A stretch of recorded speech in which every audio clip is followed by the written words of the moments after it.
Hi, I'm Neil Hermes and welcome to my weekly bird wrap.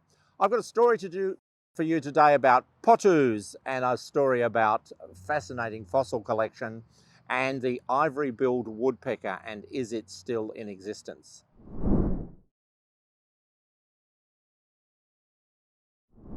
Hi, I'm Neil Hermes and welcome to my weekly bird wrap. My first story is about an amazing collection of fossils that has been given by Michael Daniels. He died at the age of 90 and he's donated his collection of fossils to the Edinburgh University.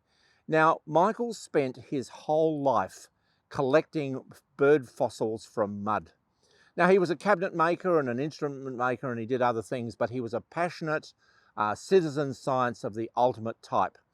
They estimate that he sifted through 15 tonnes of mud from the Thames over his lifetime with tweezers, picking out tiny fragments of bones.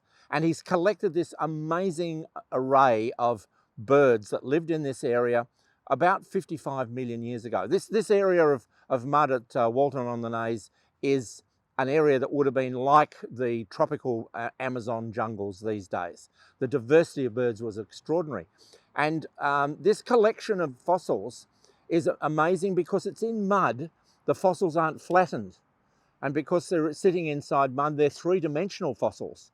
So with the careful picking out of these bones over decades and decades, this amazing collection has now been donated to the Edinburgh University, where they suspect there's at least 50 species of birds in the collection just at a quick glance. So an amazing bit of work by a sort of person I just love, a passionate amateur who loves their amateur work, and in this particular case it's about fossil birds, and he has been able to give a legacy that will go on for decades and hundreds of years into the future as they discover more and more birds from this collection he found.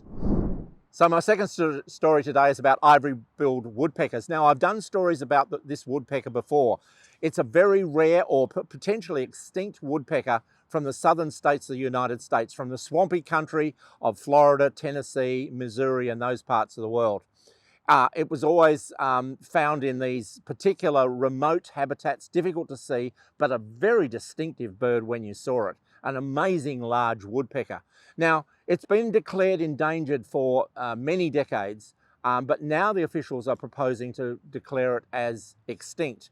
Now, there's a time period in which scientists and bird watchers have to see if they can relocate it and provide evidence that it exists. But if that evidence can't be found, by the end of this year, the ivory-billed woodpecker will be declared extinct. What that means in a practical sense is that funding then disappears for this bird, because no one funds, no government officials, no government departments fund searches for extinct things.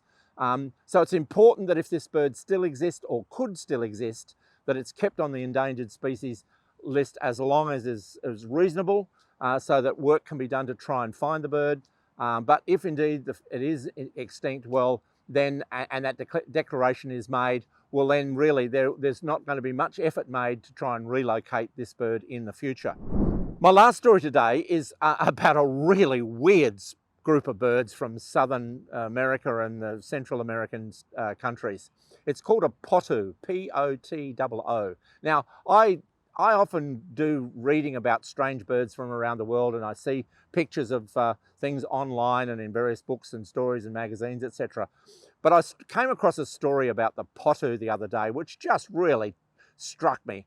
This person had seen a potoo sitting on a post, and it had turned and looked at her, and they took a photograph, and these birds are just extraordinary. Someone's described them once as a pair of eyes and a mouth with wings. They just look so bizarre.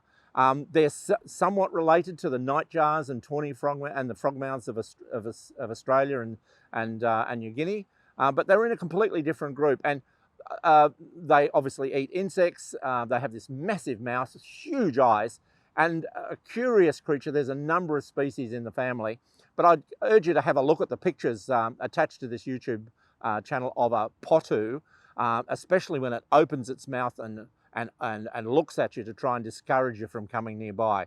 A strange group of birds from Southern America. I'd love to see them one day in either Central America or in Southern America. So with that story, I hope you've enjoyed the stories this week. If you want to see other stories or more details about these stories, check out the YouTube channel, check out the website, check out my safari page. And in the meantime, happy birding.